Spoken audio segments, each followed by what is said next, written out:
Yeah! Once again, we are back. And this time it's a romp. It's a spat. It's a big ol' run 'em down, fist his kiss, or watch him sleep or wombat bash. And our two big beaters in the ring today, though the outcome has been debated for many moons, have never even come close to fighting. Well, except that one time we were completely cheated, but I'll get to that. Let's finally name and frame the most looking-ass fighters to ever touch a mat. In the blue corner, we got the nasty toucher, the palms of Parrish, the fingering fiend himself, Neji Hyuga, who seems to be the popular pick for the winner of this bout, but it might be easier said than done because in the red corner, we got Lightning Slap Jr. The what is he, immortal? He should have died like 5 times by now. Mr. Kinda Sorta uses a sword, the one, the only Sasuke Uchiha. Now, I'm gonna start where things usually start, at the start. But what is the start for something like this? Well, if we go by the youngest we see either character in canon, we have to talk about Kid Sasuke and Neji, and truthfully, I think it's a toss-up. Both were trained by their high-level prestige fathers, and both are from OP clans.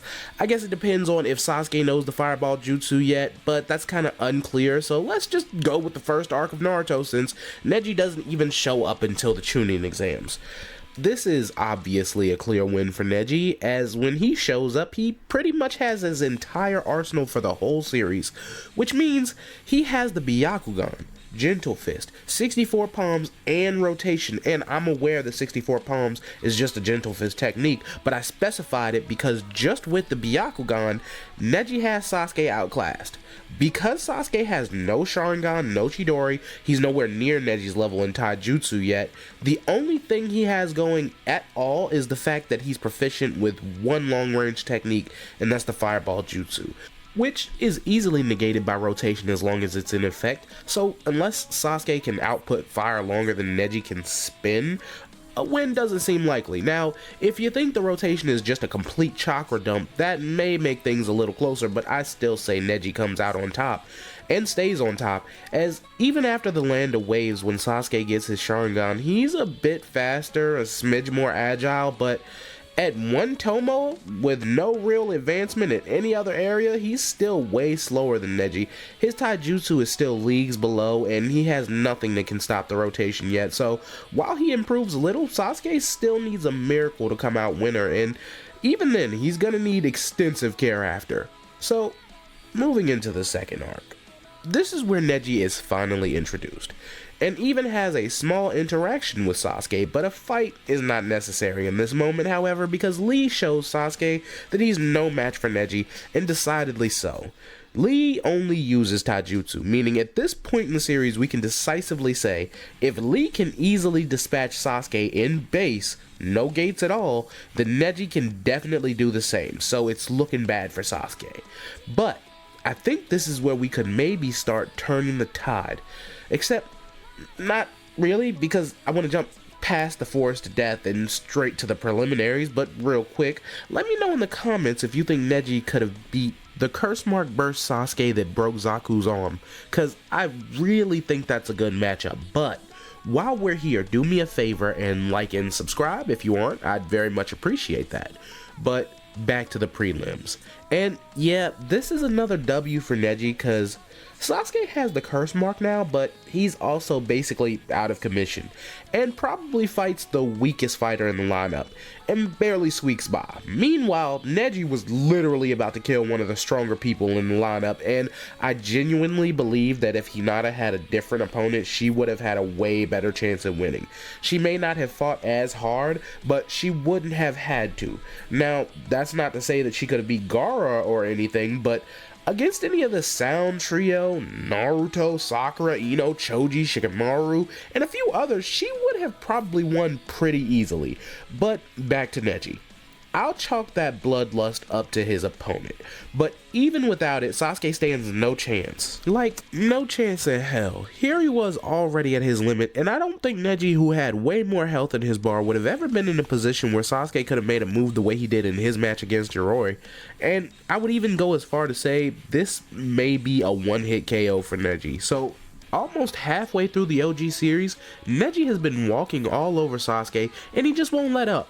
But this, my dear onlookers, is truly where we see a rise from the dust story, because right after his prelim match, Sasuke goes into intense training with Kakashi and not only learns the Chidori, which can blow right through the rotation, he has copied Lee's speed and taijutsu style, with his Sharingan that have also just gained their second Tomo.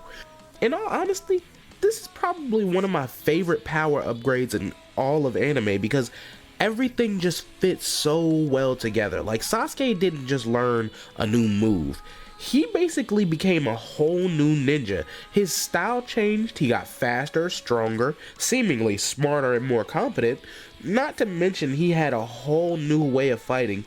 And I look at it like this: Sasuke went from a more physical fighting style, with his jutsu usually being outside of that, but after his training with Kakashi, Sasuke learns to incorporate jutsu into his fighting style as opposed to halting all fighting momentum to get a larger scale jutsu off.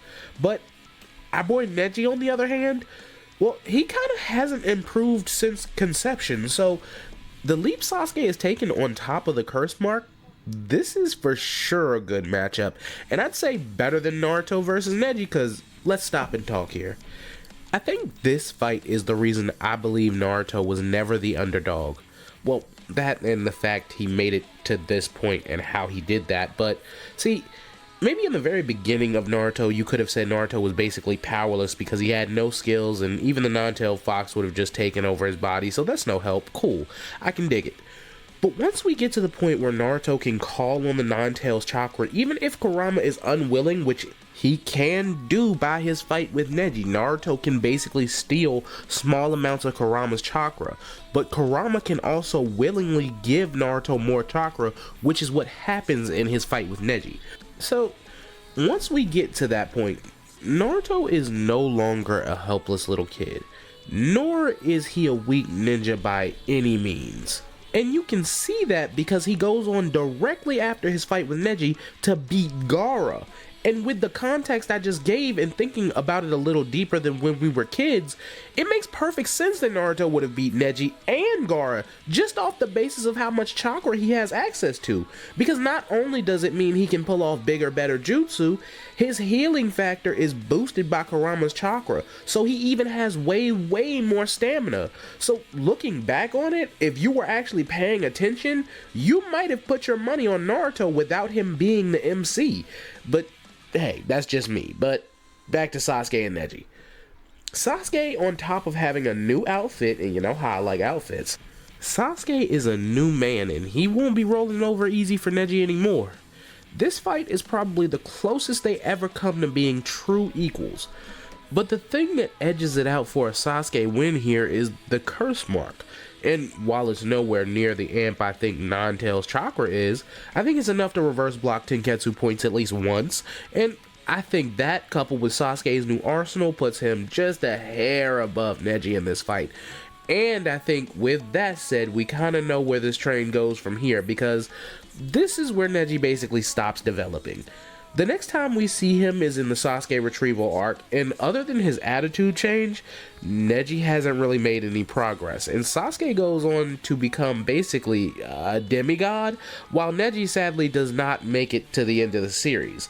But just to be thorough, let's talk about the rest of the series real quick, starting with the Valley of the End. And just from part 1, you see what I mean? Like, already Neji is completely irrelevant and dwarfed by this crazy ass fight that is only the gateway to the second half of the series, and it gets even worse from there. The very beginning of Shippuden, Sasuke is not only blitzing a Naruto trained by Jiraiya, he also shows that he already has Kirin in his back pocket, and please, somebody, anybody, tell me exactly how Neji survives Kirin, cause I'd really like to know. And we're talking about a Jonin Neji here. He was promoted during the time skip, so he's gotten at least a little stronger, but that's just not enough, man. It'll never be enough again. Like, Neji versus Heavy Sasuke, Taka Sasuke, Mangekyo, Susanoo, EMS, Rinnegan. Is any of this even partly debatable? Neji dies in a single situation with a QB amp that Sasuke is dealing with solo, and his is much bigger and multiplied. If the roles were reversed, Sasuke never even directs his attention towards the stick, and doesn't get hit. But Neji wouldn't have even made it past the first Ten Tails monster, and he would have had no way of getting to the Ten Tails on his own. And you might be wondering why I'm stating the obvious, and it's just to drive home how much of a shaft Neji got in favor of a whole world of new characters that we barely remember. Neji got one single upgrade after his fight with Naruto, and that was the Air Palm, which is less than Kiba got. Kiba got access to Shadow Clones and the three-headed dog, and we never see Neji use Shadow Clones, so no, he just doesn't. And if I can justify a whole video about it, I might just talk about how they nerfed and oversaturated the Shadow Clone jutsu, so let me know if you're interested in that. But that's all I got for now. Remember to like the video, leave a comment, subscribe if you haven't, and you can always hit the join or thanks button. Any amount of support makes my heart swell, and I hope you enjoyed the video, because I appreciate you watching. So, until next time, peace. That thunder on me clap, make a nigga think before he act. Have a nigga dying on his back, then we double back. Shooters leaving rubber where you at. That's why niggas never wanna match.